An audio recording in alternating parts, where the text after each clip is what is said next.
का टॉपिक जयशंकर प्रसाद की रचनाओं से संबंधित है। जयशंकर प्रसाद का जन्म 1889 काशी में हुआ था। पिता देवी प्रसाद और माता मुन्नी देवी इनके रस सिद्धमय गुरु थे। वे आध्यात्मिक गुरु थे। संस्कृत के गुरु मोहिनी लाल और इतिहास के गुरु दीनबंधु ब्रह्मचारी थे। इनकी प्रथम कविता सावन पंचक जो 1906 में प्रकाशित हुई थी और भाषा इसकी ब्रज है। प्रथम छायावादी शैली में रचित प्रथम कविता है प्रथम प्रभात 1913 ईस्वी और खड़ी बोली में यह है और झरना में यह संकलित है।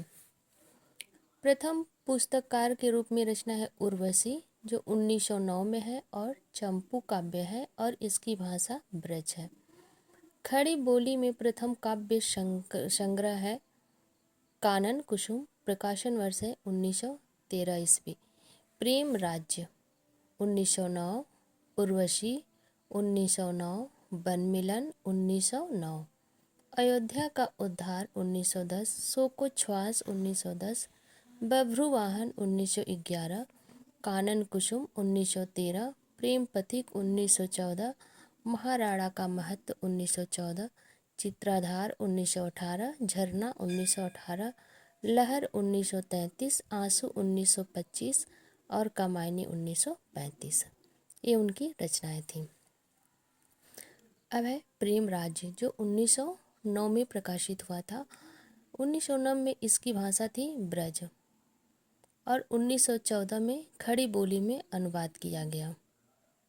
चित्राधार 1918 में इसमें ब्रज और खड़ी बोली में रचनाएं होती थी, लेकिन 10 साल बाद इसका दूसरा संस्करण प्रकाशित हुआ 1928 ईस्वी में, जिसमें केवल खड़ी बोली की ही कविताएं संकलित की गई। अगली रचना है झरना जिसका प्रकाशन वर्ष है 1918। इसे छायावाद का प्रयोगशाला कहा जाता है। इसकी जो भी कविताएं हैं सब छायावादी कविताएं हैं और प्रथम प्रभात कविता 1913 में जो प्रकाशित हुआ था और इसकी बोली खड़ी बोली थी, यह कविता इसी में संकलित है। आंसू 1925 ईस्वी। यह प्रेम प्रबंधात्मक खंड काव्य है। इसे हिंदी का मेघदूत भी कहा जाता है। इसमें करुण रस है और 133 छंद है।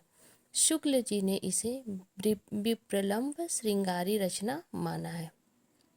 अगली रचना है वन मिलन 1909 ईस्वी। अभिज्ञान शाकुंतलम पर आधारित है।